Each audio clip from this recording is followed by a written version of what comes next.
Hello नमस्कार दोस्तों, स्वागत है आप सभी का ग्रो एकेडमी के एप्लीकेशन पर। आशा करता हूं आप सब बहुत ही अच्छे हैं। एक बार जल्दी से आज के अपने इस प्यारे से सेशन में जुड़ेंगे।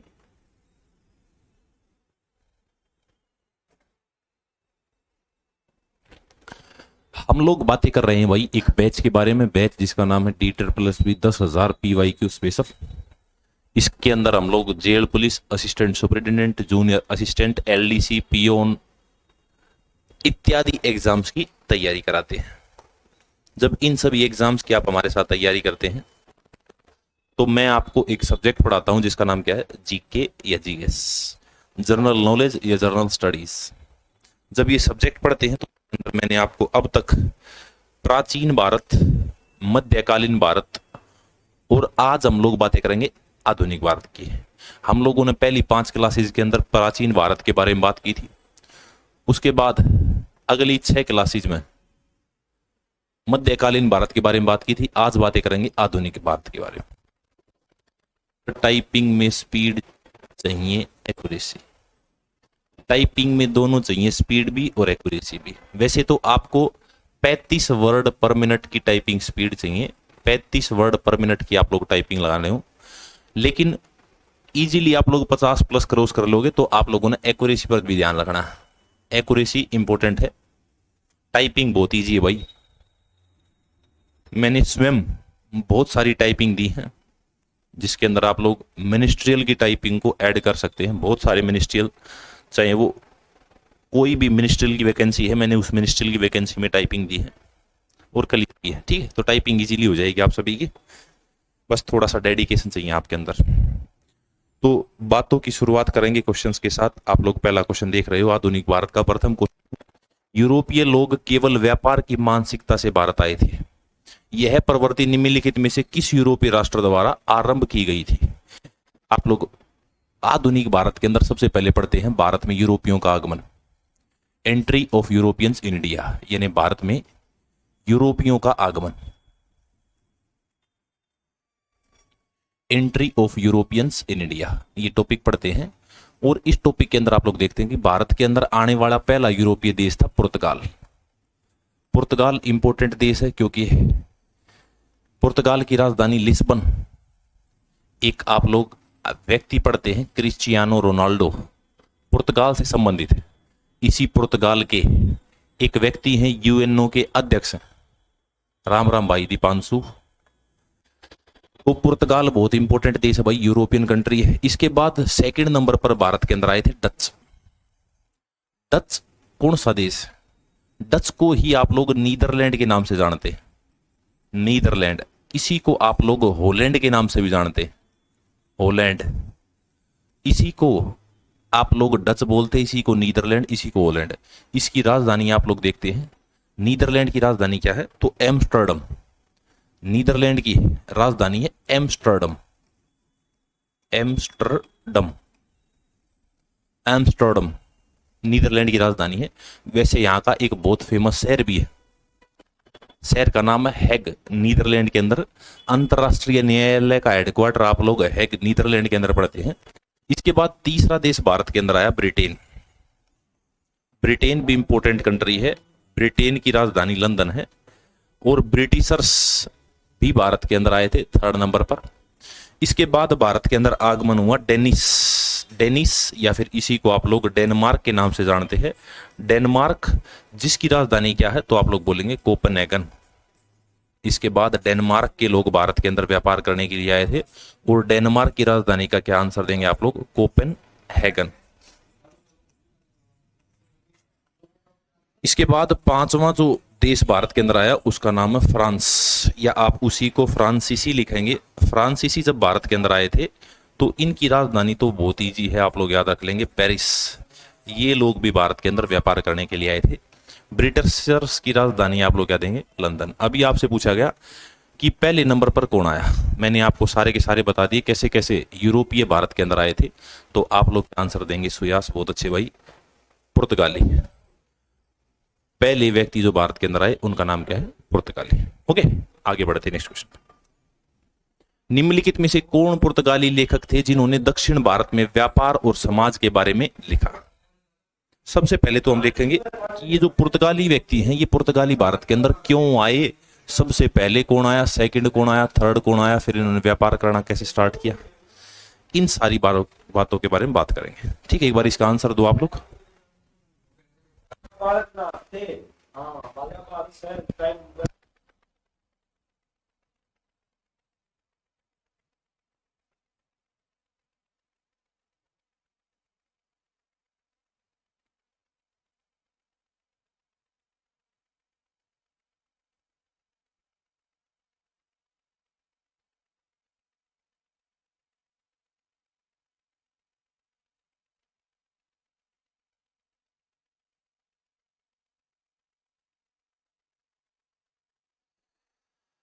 तो भाई व्यापार और समाज के बारे में पुर्तगालियों ने लिखा, इसके बारे में बात करने से पहले हम लोग देखेंगे पुर्तगाली कौन पहले आया था, कैसे कैसे आए। तो सबसे पहले तो आप लोग याद रखेंगे, देखो एक छोटा सा मैप के माध्यम से समझाने का प्रयत्न करता हूं।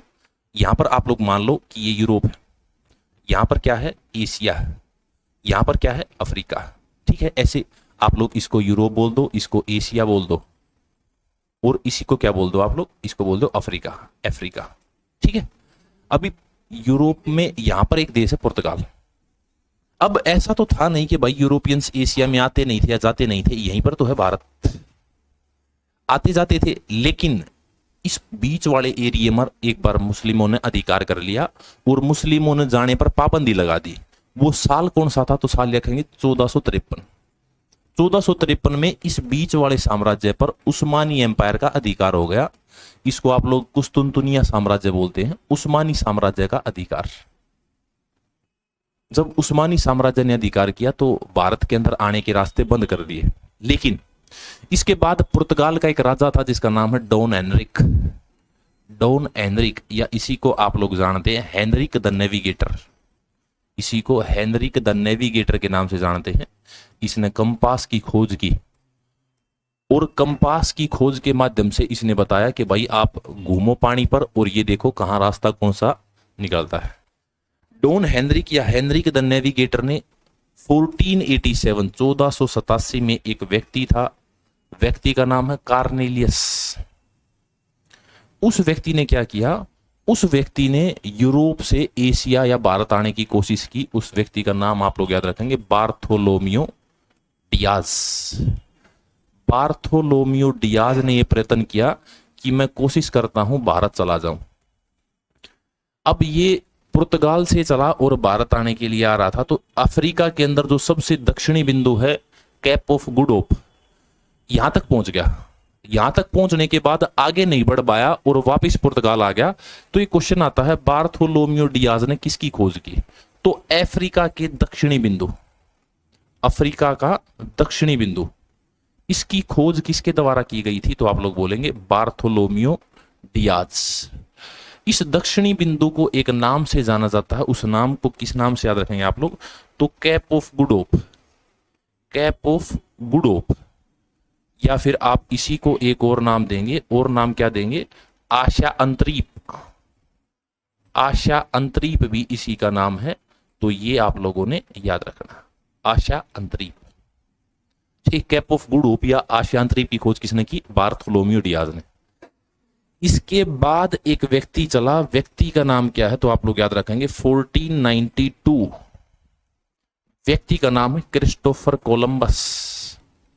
क्रिस्टोफर कोलंबस नाम का एक व्यक्ति था जो पुर्तगाल से भारत के अंदर आने की कोशिश करता है। लेकिन इसके साथ हुआ क्या, इसको जाना था भारत के अंदर, लेकिन ये इधर आ गया और इधर एक जमीन पर उतरा। उतरने के बाद इसने देखा कि कंपास में तो वेस्ट दिखा रहा है, तो क्वेश्चन आता है वेस्ट इंडीज की खोज किसके द्वारा की गई, तो आप लोग आंसर देंगे क्रिस्टोफर कोलंबस। वेस्ट इंडीज की खोज क्रिस्टोफर कोलंबस के द्वारा की गई। इसके बाद इसने सोचा कि अब दोबारा से भारत को ढूंढने के लिए निकलता हूं, तो ये यहां पहुंच गया और यहां पर एक कॉन्टिनेंट की खोज की जिसको आप लोग नॉर्थ अमेरिका बोलते हैं, और इसके नीचे एक कॉन्टिनेंट साउथ अमेरिका। बाद में इस नॉर्थ अमेरिका का नाम अमेरिगो वेसिपुसु नाम की एक नाविक ने रखा था। लेकिन क्वेश्चन आता है कि अमेरिका की खोज किसके द्वारा की गई, तो आप लोग आंसर देंगे क्रिस्टोफर कोलंबस।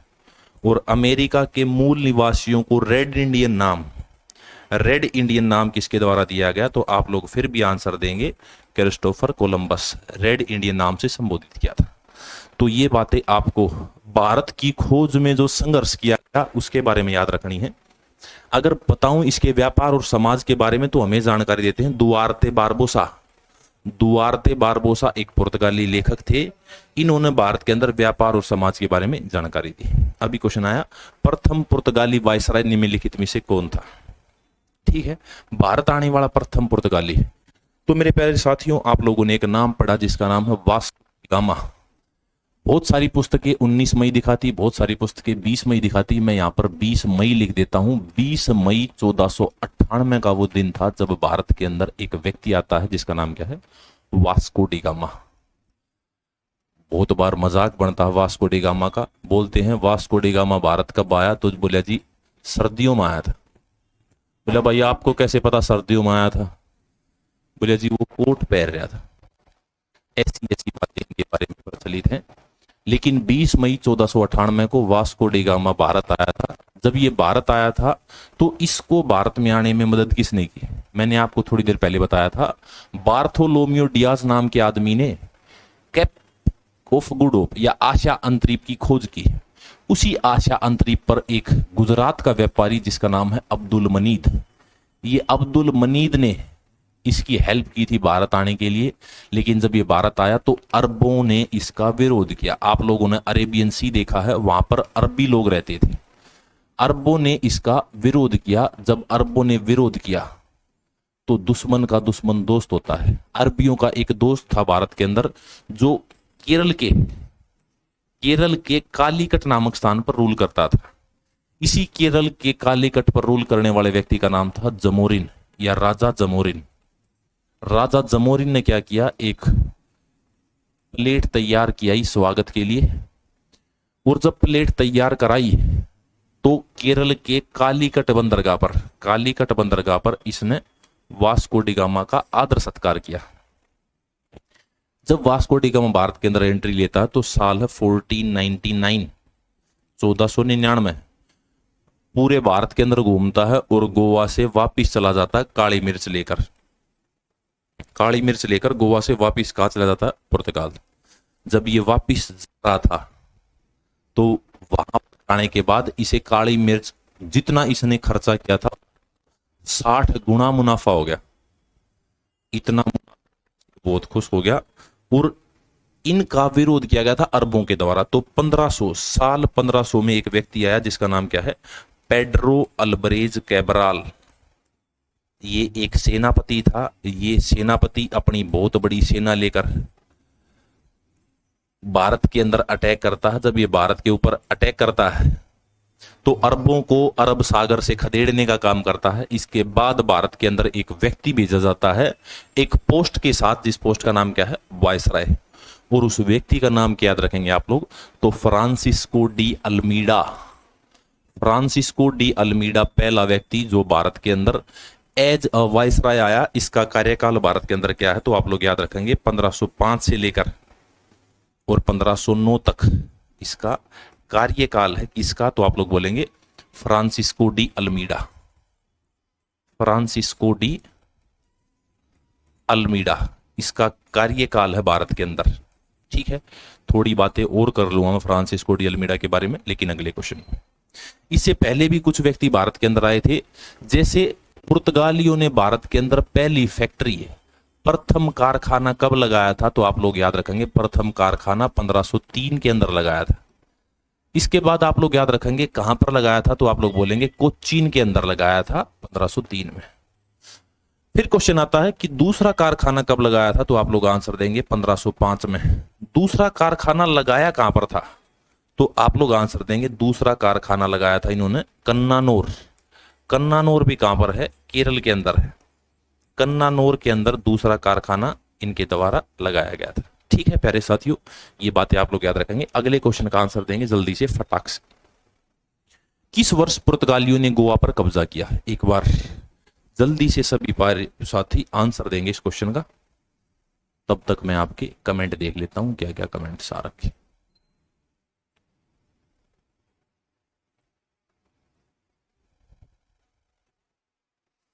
किस वर्ष पुर्तगालियों ने गोवा पर कब्जा किया? 1510, 1540, 1610 और 1475। सर जूनियर एग्जाम कब होगा? इलेक्शनों के बाद बता रहे हैं। दीक्षांत बहुत गलत बात है, ही गलत बात है, राज बहुत।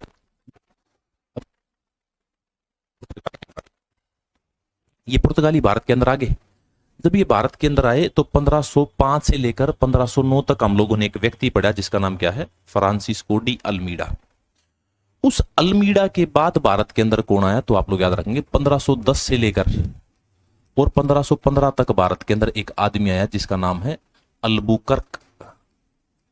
अल्बुकर्क ये व्यक्ति भारत के अंदर आया।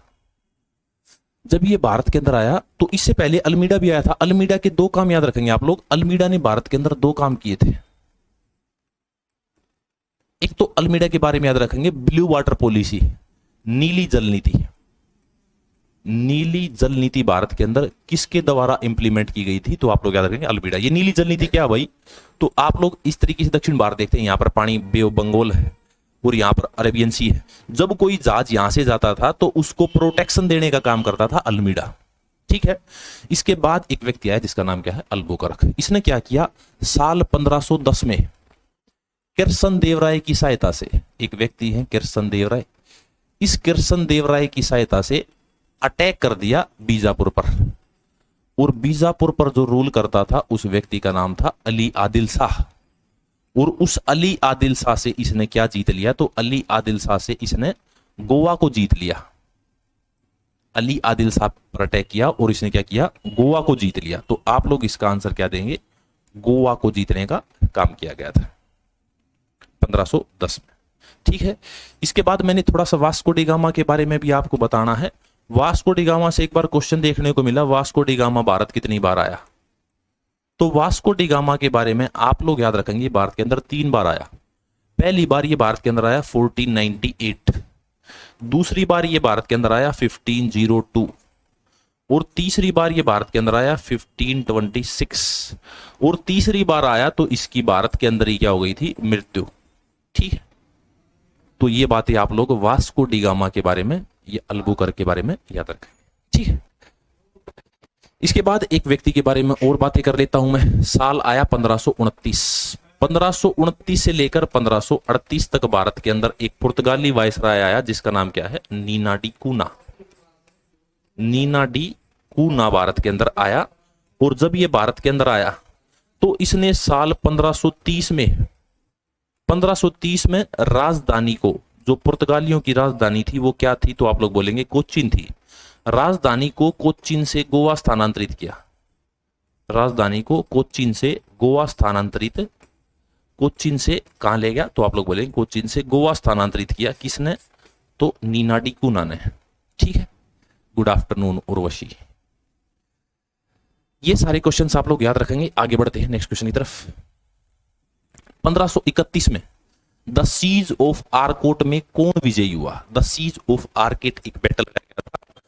फ्रेंच और ब्रिटिशर्स और पुर्तगाल और डच इसने भाग लिया था। पूछा गया कौन जीता था? तो भारत के अंदर एक व्यक्ति और आए थे जिनको आप लोग किस नाम से जानेंगे? ब्रिटिशर्स। ब्रिटिशर्स के बारे में मैं थोड़ी सी बातें यहां पर कर लेता हूं आपके साथ। एक देश के बारे में आपको बताऊंगा जिसका नाम क्या है? ब्रिटिश। ये ब्रिटिशर से क्या क्या क्वेश्चन आते हैं? ब्रिटिशर्स भारत के अंदर कब आए? तो ब्रिटिशर्स भारत के अंदर आए थे साल 1599। 1599 में पहला ब्रिटिशर जिसका नाम है जॉन मिल्डे हान, ये थल मार्ग से भारत के अंदर आया था। जॉन मिल्डे हान जब ये भारत के अंदर आया तो इसके बाद जहांगीर के दरबार में एक व्यक्ति गया जिसका नाम क्या है? Ralph Fitch. और ये दोनों भारत आने के बाद वापस ब्रिटेन गए। ब्रिटेन से ये 31 दिसंबर 1600 एक कंपनी को बनवा कर लेकर आए जिसका नाम क्या है? British east India company. British east India company की स्थापना कब हुई थी? तो आप लोग आंसर देंगे ब्रिटिश ईस्ट इंडिया कंपनी की स्थापना 31 दिसंबर 1600 को हुई थी।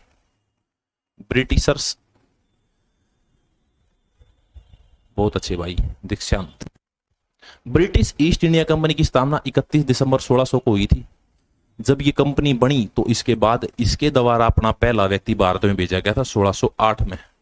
1608 में जो पहला ब्रिटिशर आया उसका नाम है कैप्टन विलियम हॉकिंस। इस कैप्टन विलियम हॉकिंस को आप लोग याद रखेंगे। क्यों याद रखेंगे? क्योंकि अंग्रेजों के द्वारा पहला गवर्नर भारत में इसी को भेजा गया था। ये आया तो एक जहाज के अंदर आया था जिसका नाम क्या है? Red dragon. जैसे हमारा जो वास्को डी गामा है वो साउ गैब्रियल नामक जहाज में आया था, तो ऐसे ही ये रेड ड्रैगन, या इसी को आप लोग एक्टर के नाम से जानते हैं, इसमें आया था। जब ये कैप्टन विलियम हॉकिंस भारत के अंदर आया तो इसको टाइटल मिले, जैसे एक टाइटल मिला फिरंगी खान, फिरंगी खान, या इसी को आप लोग याद रखेंगे इंग्लिश खान, इंग्लिश खान। ये उपाधियां किसे मिली थी? तो आप लोग बोलेंगे कैप्टन विलियम हॉकिंस को, ठीक है। और द सीज ऑफ आर्केट में ब्रिटिशर से क्या हुए थे? ब्रिटिशर से विजयी हुए थे। आगे बढ़ते। सवाली का युद्ध 1612 में अंग्रेजों ने डैश के खिलाफ लड़ा था। बात से एक बात समझने की कोशिश करेंगे सवाली के युद्ध से, कि इस युद्ध के बाद पुर्तगालियों को यह पता चल गया था कि अंग्रेज, और उन्होंने इनसे वैवाहिक संबंध स्थापित कर लिए। तो इसके बारे में बात करेंगे तो आप लोग याद रखेंगे अंग्रेजों ने पुर्तगालियों के खिलाफ ये बैटल लड़ा था। इसके बाद इन दोनों के बीच में राजा रानी की शादी हो गई थी, उसकी बात करेंगे। अभी बात करूं यदि मैं पुर्तगाल की, तो पुर्तगाल से आप लोग क्या क्या बात याद रखेंगे? देखो, पुर्तगाल की भारत को बहुत सारी देन है। जैसे भारत के अंदर जो जहाज निर्माण की कला है, वो जहाज निर्माण पहली बार भारत में किसने किया था? तो आप लोग याद रखेंगे पुर्तगाल, ठीक है। क्वेश्चन आता भारत के अंदर अमरूद किसकी देन है? अमरूद तो पुर्तगाल।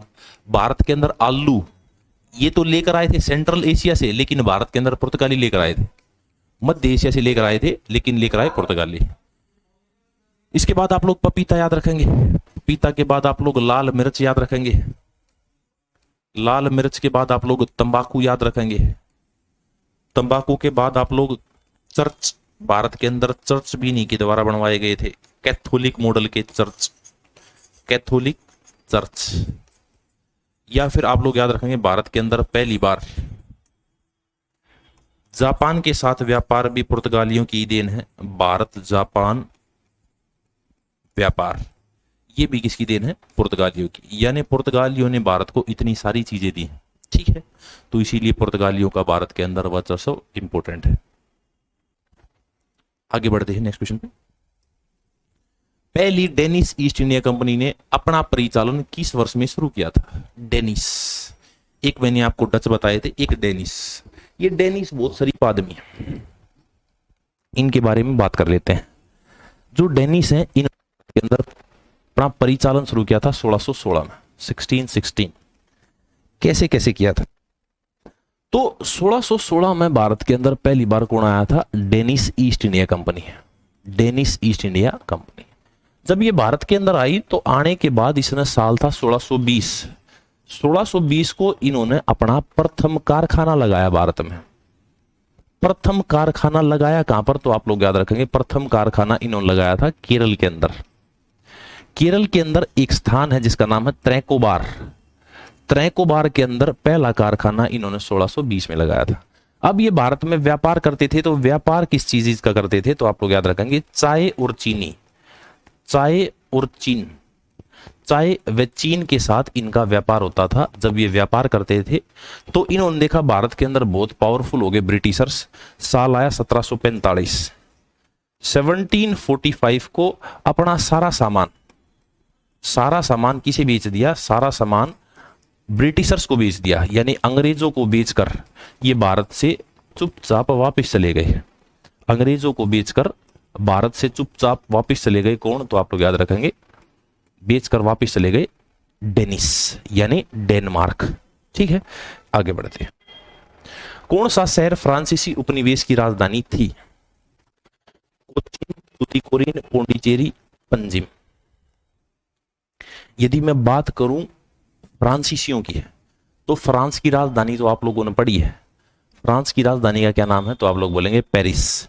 इन फ्रांसीसियों का भारत के अंदर आगमन कब हुआ? 1664। 1664 में एक व्यक्ति था जिसका नाम है कार्लबर्ट फर्स्ट। कालबर्ट प्रथम, ये भारत के अंदर आया और उसने 1668 में भारत के अंदर कंपनी की स्थापना की। कंपनी का नाम है कंपनी द इंदसे ओरिएंटल, कंपनी द इंदसे ओरिएंटल, कंपनी द इंदसे ओरिएंटल। अब आप लोग बोलेंगे ये कंपनी द इंडसे होना चाहिए, टल होना चाहिए। तो जो फ्रेंच भाषा उसके अंदर तय और दे, तय और डे, तय और डे, कंपनी द इंदसे डे और टे, इन दो शब्दों का उच्चारण नहीं होता। टे और डे, इन दो शब्दों का उच्चारण किस भाषा में नहीं होता? तो आप लोग याद रखेंगे फ्रांसीसी भाषा। अब ये 1668 में आए तो 1668 में इन्होंने अपना पहला कारखाना कहां लगाया? तो पहला कारखाना लगाया सूरत। और इसके बाद इन्होंने 1669 में दूसरा कारखाना कहां लगाया? तो आप लोग याद रखेंगे मूसलीपट्टनम में, मूसलीपट्टनम में फ्रांसीसियों ने 2 कारखाने लगाए। अभी इन्हीं फ्रांसीसियों का एक व्यक्ति था जिसका नाम है मार्टिन, मार्टिन को। इस मार्टिन को ने भारत के एक व्यक्ति जिसका नाम है शेर खान, शेर खान को पराजित करके एक शहर जीता। उस शहर का नाम क्या है? तो आप लोग याद रखेंगे पौंडीचेरी। और इसी पौंडीचेरी को अपनी राजधानी बना दिया किसने? मार्टिन को ने। तो याद रखेंगे फ्रांसीसियों उपनिवेश की राजधानी भारत के अंदर क्या थी? तो पौंडीचेरी। ओके, ये इंपॉर्टेंट बात आप लोग याद रखेंगे। आगे बढ़ते हैं।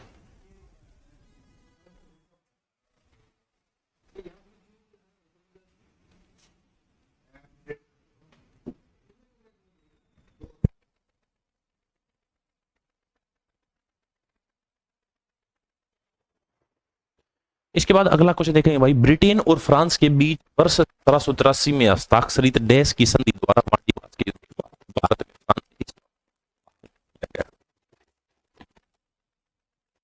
कौन सी संधि हुई थी भाई? पुरंदर, पेरिस की, तारदेसिलास की, ये संधियां दे दी। अभी के बारे में मैं आपको थोड़ा सा पढ़ाने का। क्या हुआ था? साल था 1740। 1740 में एक देश है ऑस्ट्रिया।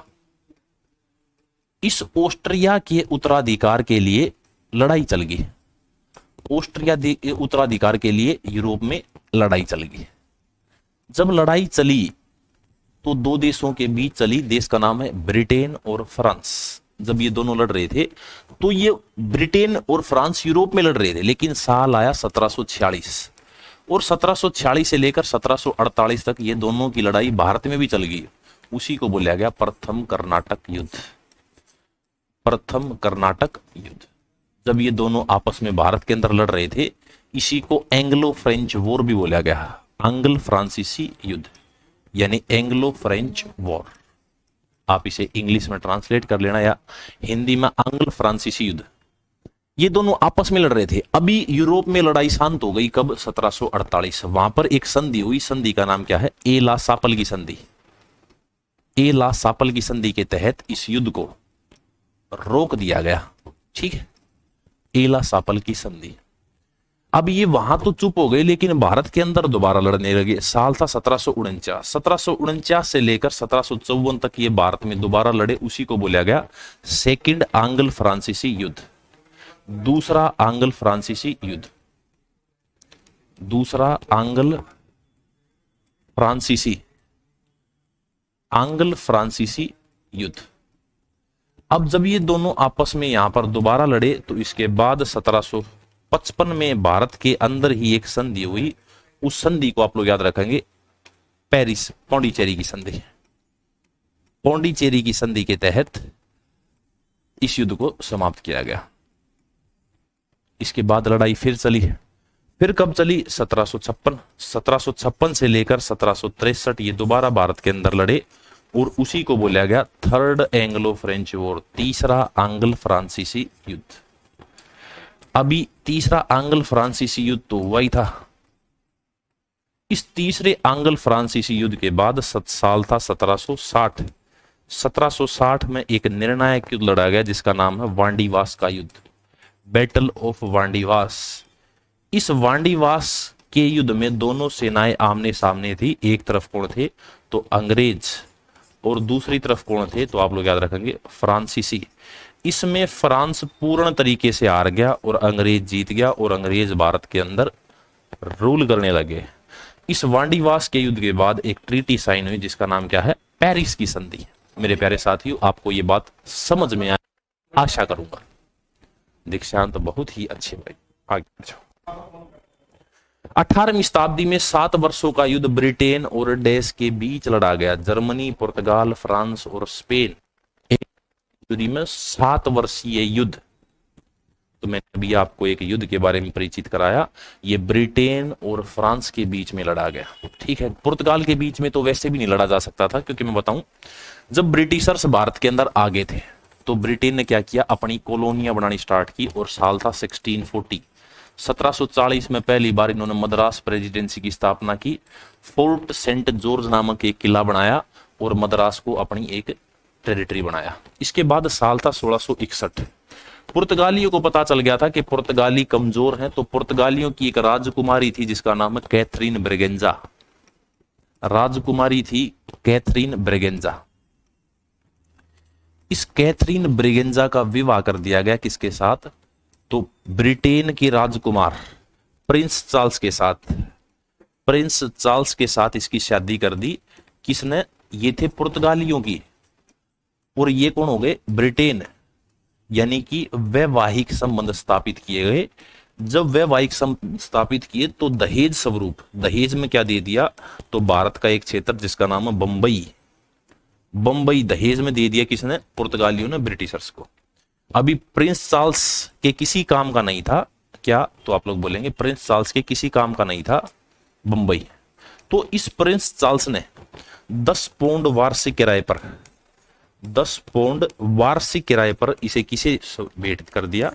तो 10 पाउंड वार्षिक किराए पर इसे ब्रिटिश ईस्ट इंडिया कंपनी को दे दिया।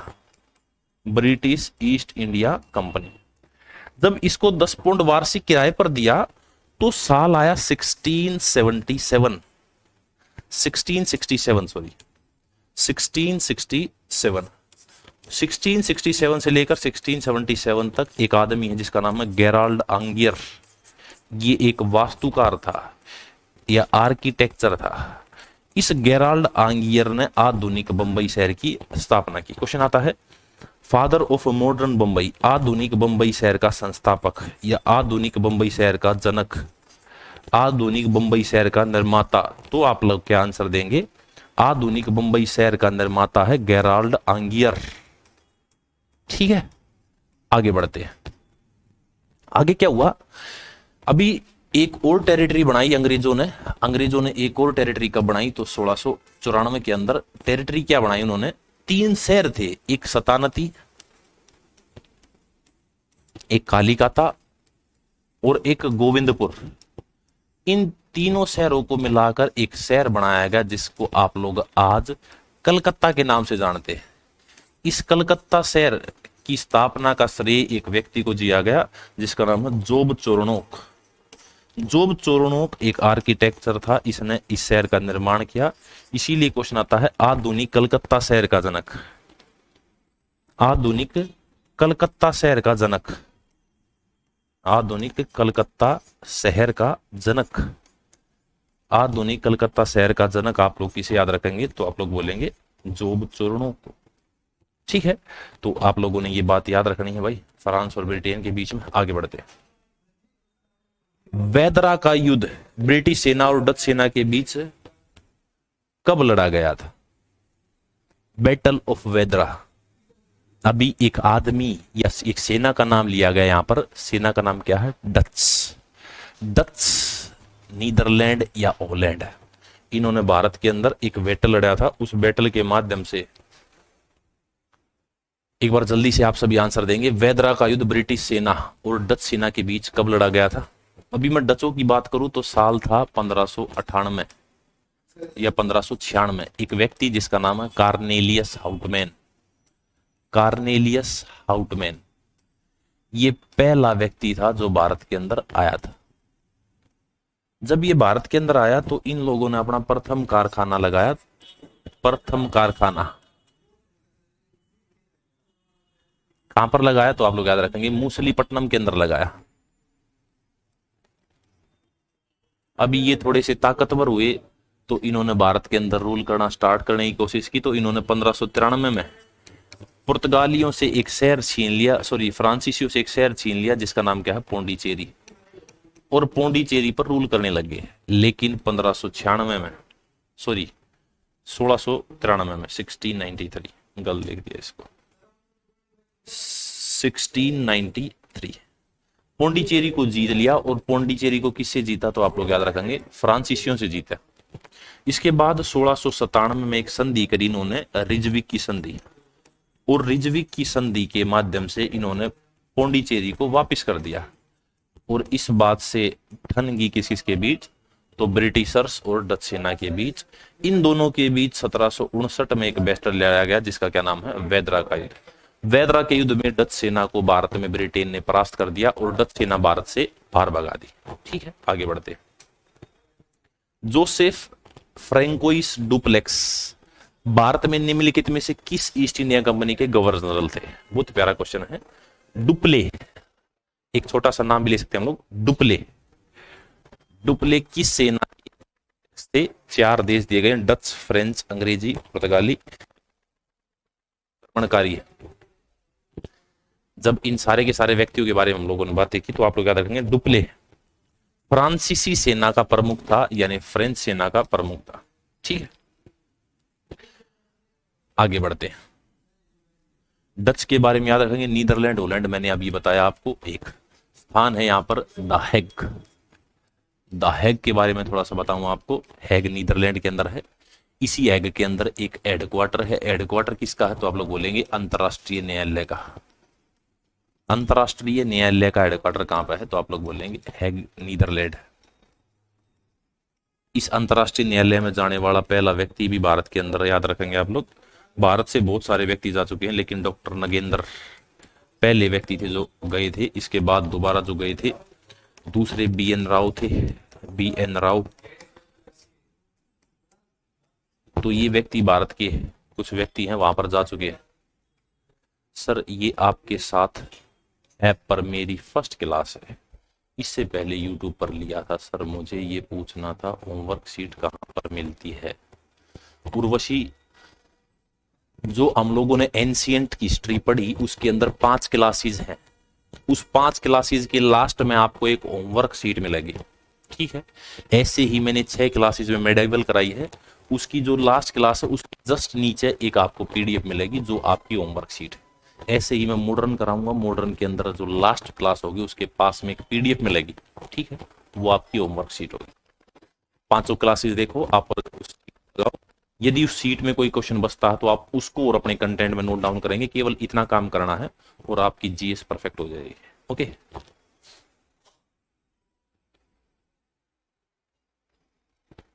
आगे बढ़ते हैं नेक्स्ट क्वेश्चन पे। भारत आने वाला पहला डच कौन था? मैंने बताया था एक व्यक्ति डुप्ले, तो आप लोगों को पता चल गया डुप्ले कौन सा सेना का था, तो आप लोग याद रखेंगे ये एक फ्रांसीसी व्यक्ति था। फ्रांसीसी सेना का प्रमुख कौन था तो आप लोग बोलेंगे डुप्लेक्स। अगर मैं अल्बुकर्क की बात करूं तो पुर्तगाली सेना का प्रमुख, पुर्तगाली सेना का प्रमुख कौन था? अल्बुकर्क, किसने गोवा पर अधिकार किया 1510 में। यदि मैं कालबर्ट की बात करूं तो आप लोग बोलेंगे ये कौन था ये फ्रांसीसी था। कालबर्ट फर्स्ट 1664 में भारत के अंदर आया था। ये कहाँ का है? फ्रांस का है। तो अभी एक आदमी बच गया जिसका नाम क्या है? Cornelius Houtman. और ये कार्नेलियस हाउटमैन ही कहाँ का है? डच, नीदरलैंड या ओलैंड का, जिसकी राजधानी क्या है? एम्स्टर्डम। आगे आ जाओ। 1857 का विद्रोह कहां से प्रारंभ हुआ? प्यारा क्वेश्चन। 1857 का विद्रोह कहां से शुरू हुआ था? देखो 1857 के विद्रोह की यदि मैं बात करूं, रिवोल्ट ऑफ 1857, 1857 का विद्रोह इंपोर्टेंट टॉपिक है भाई ये। 1857 के विद्रोह में आप लोग क्या क्या याद रखेंगे? हम लोग अंग्रेजों से बहुत दुखी हो गए थे, इसी कारण कुछ व्यक्ति बाहर भाग गए, बाहर देशों में गए। तो 2 लड़के हैं, एक तो रणोजी बापू, रणोजी बापू, और एक व्यक्ति का नाम है अजीमुल्ला। रणोजी बापू और अजीमुल्ला, इन दोनों ने टैक्टिक लड़ाई और इन्होंने बोला कि हम लोग अंग्रेजों को 31 मई 1857 को पीटना स्टार्ट कर देंगे और भारत से भगा देंगे। इसी उपलक्ष्य में इन्होंने सब व्यक्तियों को एक चिन्ह भेजा। चिन्ह क्या भेजा तो आप लोग याद रखेंगे, इन्होंने चिन्ह भेजा था एक चपाती और एक कमल का फूल, यानी रोटी और कमल का फूल 1857 के क्या थे, चिन्ह थे। जब ये भेज रहे थे तो उस समय ब्रिटेन के जो प्रधानमंत्री थे उनका नाम है पामस्टर्न। ब्रिटेन के पीएम उनका नाम क्या है तो आप लोग याद रखेंगे, पामस्टर्न। यदि मैं बात करूं ब्रिटेन की महारानी, ब्रिटेन की महारानी कौन थी तो आप लोग याद रखेंगे, विक्टोरिया।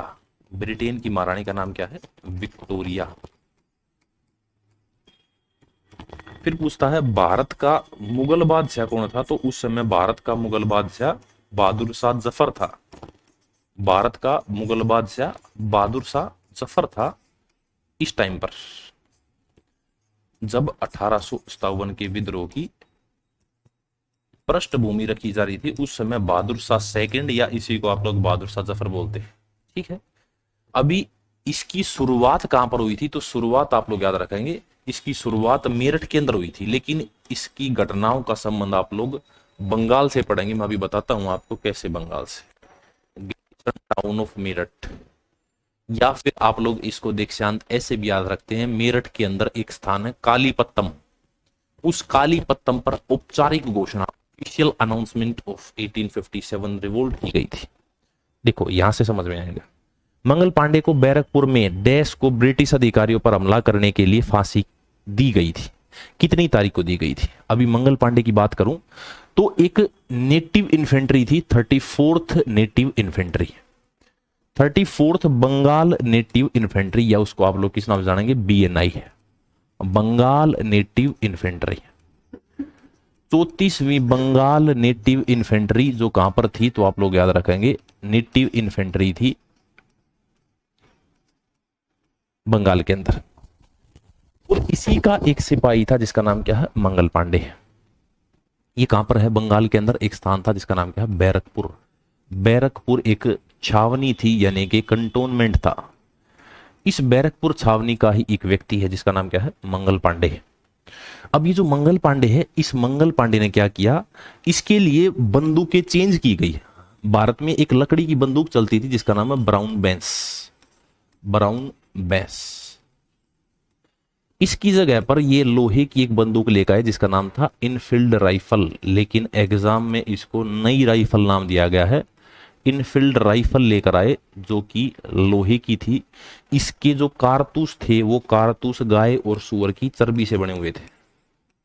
गाय व सुअर की चर्बी से इसके कारतूस को लपेटा गया था, चर्बी से ये कारतूस बने थे या कारतूसों को बनाया गया था, ठीक है। जब गाय और सुअर की चर्बी से ये कारतूस बनाए गए थे तो इनको चलाने से मना कर दिया मंगल पांडे ने। जब मंगल पांडे ने मना किया, जब मंगल पांडे ने मना किया तो उसके एक लेफ्टिनेंट थे जिसका नाम है लेफ्टिनेंट बोग। उस लेफ्टिनेंट बोग ने इनको जबरदस्ती की कि चलाओ, लेकिन इस लेफ्टिनेंट बोग की मंगल पांडे ने हत्या कर दी।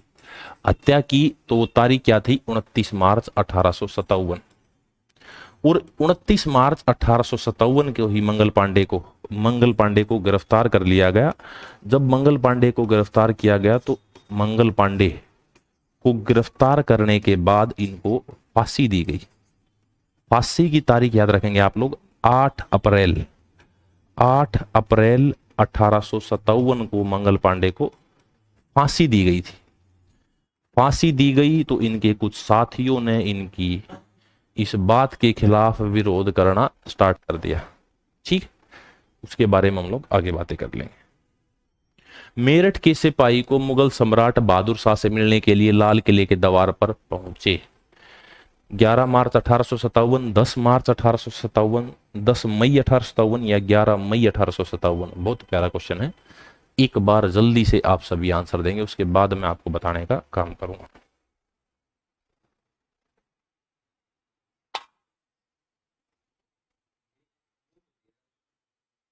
यही दे दो, यही दो। पानी पियो।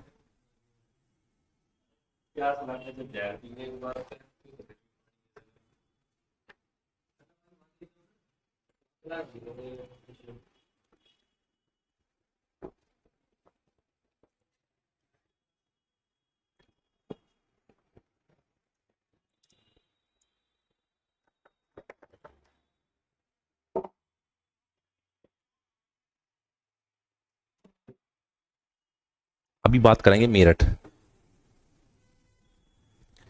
मेरठ के अंदर एक छावनी थी।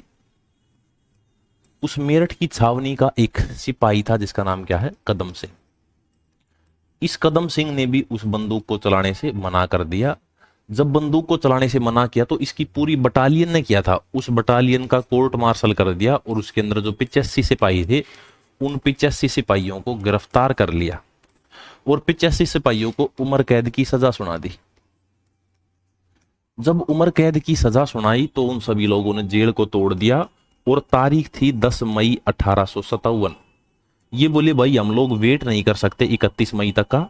इन्होंने 10 मई 1857 को मेरठ के अंदर एक स्थान था जिसका नाम है कालीपट्टम, उस मेरठ के कालीपट्टम से औपचारिक घोषणा कर दी। किसकी औपचारिक घोषणा? 1857 के विद्रोह की। औपचारिक घोषणा जब की, ऑफिशियल अनाउंसमेंट जब की, तो ये अंग्रेजों को मारते हुए लूटते हुए कहां पहुंच गए? दिल्ली। कब पहुंचे? 11 मई 1857। जब ये दिल्ली में लाल किले पर पहुंचे तो इन्होंने अपना नेता घोषित कर दिया। किसको? तो आप लोग याद रखेंगे बहादुर शाह जफर को या बहादुर शाह सेकंड को। बहादुर शाह सेकंड को जब इन्होंने नेता अपॉइंट किया तो इस बहादुर शाह जफर को 12 मई 1857 12th ऑफ मे 1857 दो व्यक्ति जिनका नाम क्या है, एक का नाम निकलसन, लेफ्टिनेंट निकलसन, और एक व्यक्ति का नाम लेफ्टिनेंट अडसन, इन दोनों ने इसे गिरफ्तार कर लिया। कहां से? तो आप लोग याद रखेंगे हुमायूं के मकबरे से। हुमायूं के मकबरे के अंदर ये छिपा हुआ था। हुमायूं के मकबरे से इसको गिरफ्तार किया और इसके दोनों बेटों की हत्या की। और गिरफ्तार करने के बाद 19 सितंबर 1857 19 सितंबर 1857 को रंगून जेल भेज दिया। जब रंगून जेल भेजा तो वहां म्यांमार के अंदर रंगून में क्या हो गई?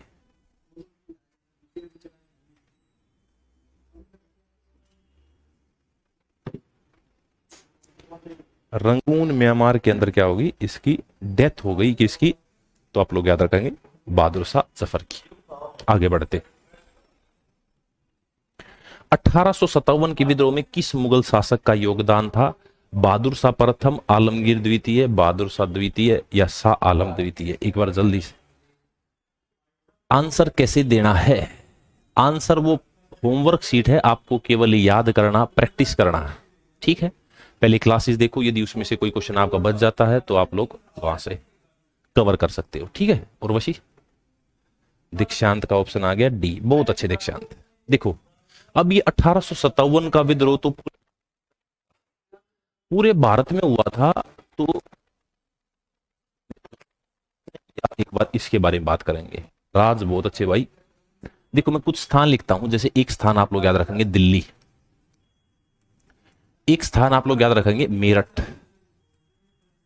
एक स्थान याद रखेंगे अंबाला, ये भारत में दिल्ली के समीप के क्षेत्र है। इसके बाद एक स्थान याद रखेंगे आप लोग जगदीशपुर। जगदीशपुर एक स्थान है, कहां पर है? तो आप लोग बोलेंगे बिहार में। एक स्थान आप लोग याद रखेंगे कानपुर, कानपुर याद रखेंगे। एक स्थान आप लोग लखनऊ याद रखेंगे, लखनऊ। एक स्थान आप लोग गोरखपुर याद रखेंगे। एक बार प्यारे साथियों, यदि किसी बच्चे ने पढ़े हैं तो उसके साथ साथ आंसर देने का काम करेगा। ठीक है, ये विद्रोह हुए थे अलग अलग स्थानों पर। किस किस स्थान पर किस किस व्यक्ति के द्वारा विद्रोह देखा गया? तो दिल्ली के अंदर इस बहादुर शाह द्वितीय, जिसने मुगल सम्राट ने 1857 के विद्रोह का नेतृत्व किया, इसी का एक सेनापति है जिसका नाम क्या है? बखत खान। उस बखत खान ने यहां से 1857 के विद्रोह का नेतृत्व किया। यदि मैं मेरठ से बात करूं तो मेरठ से आप लोगों ने अभी एक नाम पढ़ा जिसका नाम क्या है? कदम सिंह। कदम सिंह ने 1857 के विद्रोह का नेतृत्व किया। यदि मैं बात करूं अम्बाड़ा तो आप लोग राव तुलाराम को याद रखेंगे। राव तुलाराम ने 1857 के विद्रोह का नेतृत्व यहां से किया था। इसके बाद आप लोग याद रखेंगे जगदीशपुर, ये बिहार के अंदर है। कुंवर सिंह ने यहां से 1857 के विद्रोह का नेतृत्व किया।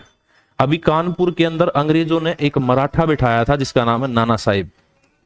वो नाना साहेब और तात्या टोपे, नाना साहेब या फिर तात्या टोपे, इन दोनों ने यहां से 1857 के विद्रोह का नेतृत्व किया। लखनऊ से बेगम हजरत महल, इसने 1857 के विद्रोह का नेतृत्व किया। गोरखपुर से गजोधर सिंह, इसने 1857 के विद्रोह का नेतृत्व किया। ठीक है, आगे बढ़ते। किसने 1 नवंबर 1858 को घोषणा की कि भारत एक राज्य सचिव के माध्यम से ब्रिटिश सम्राट द्वारा और उसके नाम पर शासित होगा? किसने घोषणा की? सर मैं ये पूछ रही हूं कि आप जो क्वेश्चन पुट कर रहे हो कैसे देने हैं, ये जो पुटअप ये क्वेश्चंस, मैं तो केवल इन क्वेश्चंस के माध्यम से आपका सिलेबस कवर कराने का काम करूंगा। यदि किसी बच्चे ने अब तक पढ़ा हमारे पास किसी भी बैच में, वो सारे बच्चे इस बैच के अंदर इन्वॉल्व हैं, तो उन बच्चों के आंसर देने के लिए ये है। जो बच्चे बिल्कुल नए जुड़े हैं वो बच्चे इसके साथ कुछ कंटेंट को याद रखेंगे। राज बहुत अच्छे भाई, 18वें का आंसर दिया, थर्ड, बहुत प्यारा आंसर। तो भाई आपको पता चल गया क्वीन विक्टोरिया या रानी विक्टोरिया भेजा भारत के अंदर प्रोक्लेमेशन लेटर, या उसी को आप लोग घोषणा पत्र बोलते हैं। प्रोक्लेमेशन लेटर या घोषणा पत्र, ये घोषणा पत्र भारत के अंदर आया 1 नवंबर 1858। और भारत के अंदर उस समय एक व्यक्ति था जिसका नाम था गवर्नर जनरल। इस गवर्नर जनरल का नाम था लॉर्ड कैनिंग। गवर्नर जनरल कौन है? तो आप लोग बोलेंगे लॉर्ड कैनिंग। इस लॉर्ड कैनिंग ने क्या किया? मिंटो पार्क इलाहाबाद के अंदर, मिंटो पार्क कहां पर है? इलाहाबाद। मिंटो पार्क इलाहाबाद में सार्वजनिक रूप से इसको पढ़ के सुनाया सभी के सामने कि महारानी विक्टोरिया ने घोषणा पत्र भेजा है। और इसके अंदर लिखा क्या क्या है? तो उसने बताया कि भाई आज से भारत के अंदर मुगल सम्राट की पोस्ट को खत्म किया जाता है, मुगल सम्राट पद समाप्त कर दिया। साथ ही साथ ब्रिटेन की पार्लियामेंट में, संसद के अंदर, ब्रिटिश संसद के अंदर एक पोस्ट बनाई गई जिसका नाम है राज्य सचिव, यानी कि स्टेट सेक्रेटरी की एक पोस्ट बिल्ड की गई। साथ ही साथ गवर्नर जनरल के पद को चेंज करके के पद को हटाकर यहां पर एक नया पद होगा, पद को हटाकर एक पद बनाया जिसका नाम क्या है? तो आप लोग याद रखेंगे, हटाकर एक पद बनाया जिसका नाम है वायसराय नामक एक पद बनाया गया। किसके द्वारा? तो आप लोग याद रखेंगे ब्रिटेन की महारानी विक्टोरिया के द्वारा। बहुत अच्छे दीक्षांत। आगे बढ़ते हैं। खान बहादुर ने 1857 के विद्रोह का नेतृत्व कहां से किया? तो मैंने दिल्ली के बारे में बताया। दिल्ली में आप लोगों ने बखत खान को पढ़ा। मेरठ के अंदर आप लोगों ने कानपुर के अंदर आपने नाना साहिब या तात्या टोपे को पढ़ा।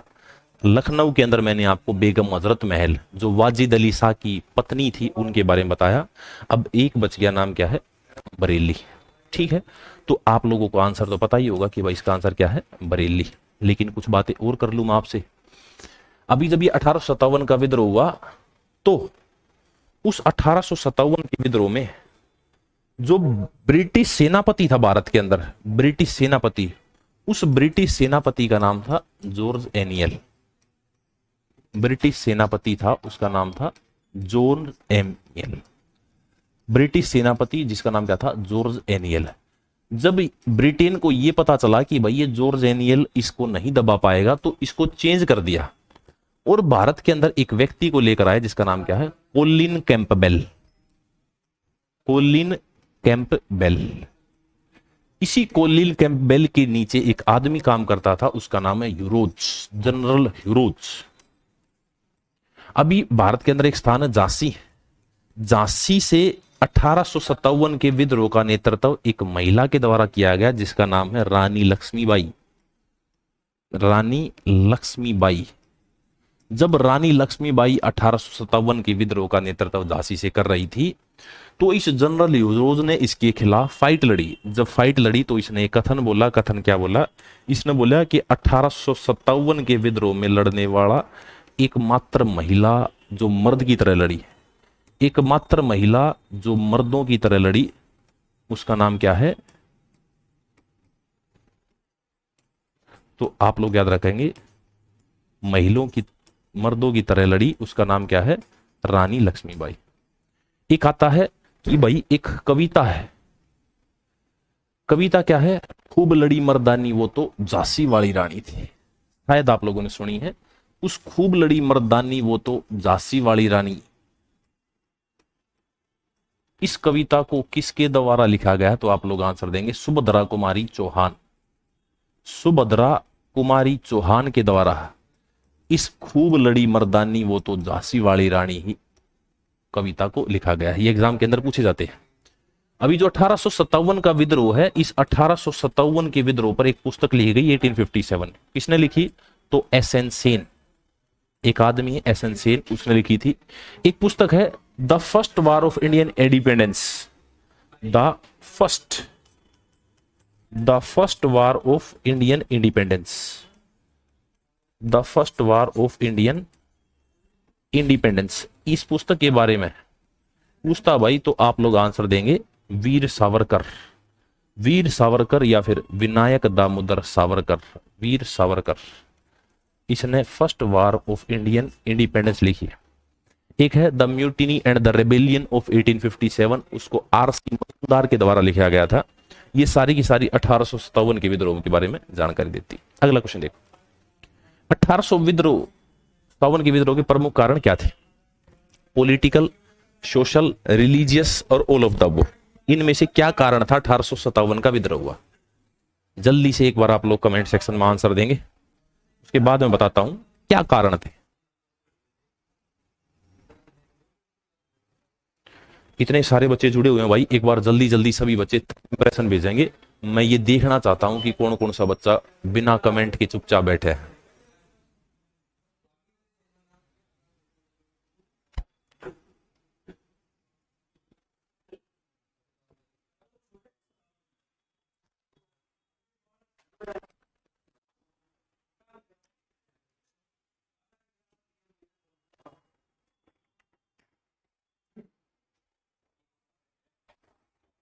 दीक्षांत एप्लीकेशन में लाइक नहीं होता।